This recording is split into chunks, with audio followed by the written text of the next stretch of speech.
As an executive and business coach, I get a lot of requests for, Doug, how should I create a business plan? And I usually start with the question is, well, what is your goal? Do you want a business plan to get investors? Do you want a business plan to get an SBA loan or a banking loan? So the first thing you have to know is, what's the goal of the business plan? So I write a lot of business plans. I'm building a private equity fund and I help clients with business plans so they can get SBA loans and others. And so this is the content of a business plan. First, what is your goal so we can make the content appropriate? Now, we're going to start with the end in mind. You're going to need an executive summary. So you can't do the executive summary till you do the other pieces, but it's going to start with an executive summary. Now, we want to figure out, what exactly are you saying? What are you doing? How would you describe what the company does? So if you happen to be a restaurant owner, then what's your specialty? Whether it's Italian or burgers, or what is the biggest and most important thing you're doing in your business? So that's the company description. Now, the company description needs to be a decent size. You can't just say, I'm an Italian restaurant located in Houston, Texas. That's not a good company description. You've got to use the business plan as a marketing tool. So the business description is going to be pretty decent. 2, 3, 4 paragraphs, some white space, make it look good. So your company description, think of it as a marketing tool. What would you want people to hear and say about your company? And that's going to be in the company description. Now, let's talk a little bit about the market. What is the market analysis? So the next section is going to be the marketing analysis. What is the competition like? What is it like out there in the world?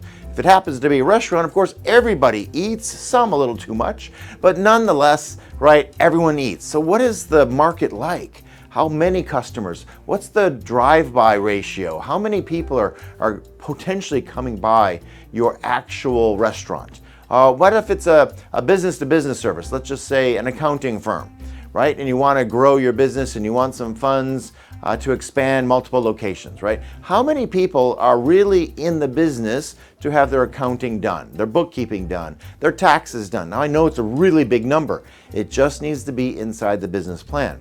So the marketing analysis does involve, what is it like for the competition? How many people are located? Like chatting a little earlier with a dentist office. So dentists are very local, lots of customers nearby.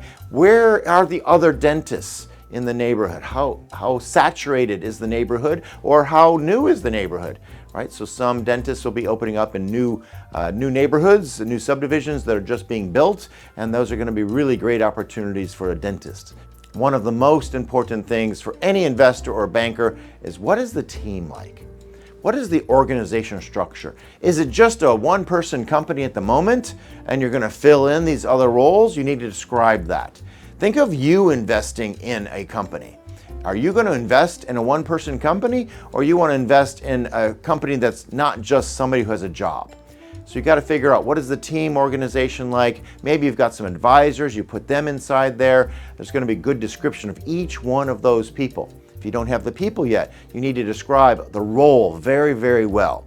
So the organization structure, really critical. You might already have a great team. You want to put their mini resumes in there. What are they good at? Remember, this is really a marketing tool to get either investors or bankers or others to be interested in investing in you. Now, just like any other investment, the biggest thing, and I think I said that every time, the next biggest thing is actually the financial projections. What do you forecast? We call it a pro forma. It's about the forecast of the business. What's it going to really look like 3 years from now, 5 years from now, even maybe just 1 year? So you might want to have the revenue projections, the cost projections, and the overall profit projections 1 year, 3 years, 5 years, and maybe even 10 years out. And by the way, these need to be like realistic but good. Remember, this is marketing for the investor, whether it's a bank or actual investors. It's got to look good, right? So err on the side of, I guess, a good business. Don't sell yourself short. You wouldn't be going into business or wanting a loan if the business is going to, be crappy. So you want to make this look really, really good.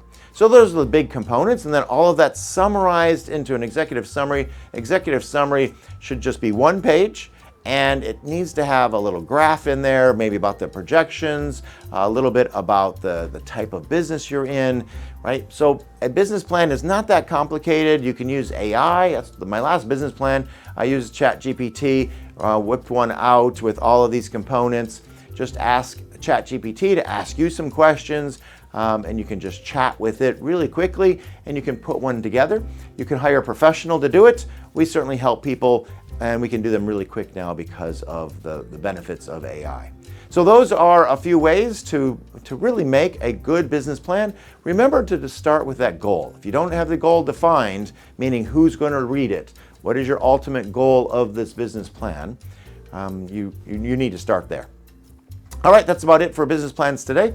My name is Doug Winnie, and you can find me at dougwinnie.actioncoach.com or businessasatool.com. You can also call our office if you want to schedule time with me, 713-936-3814. Be sure to share this and subscribe.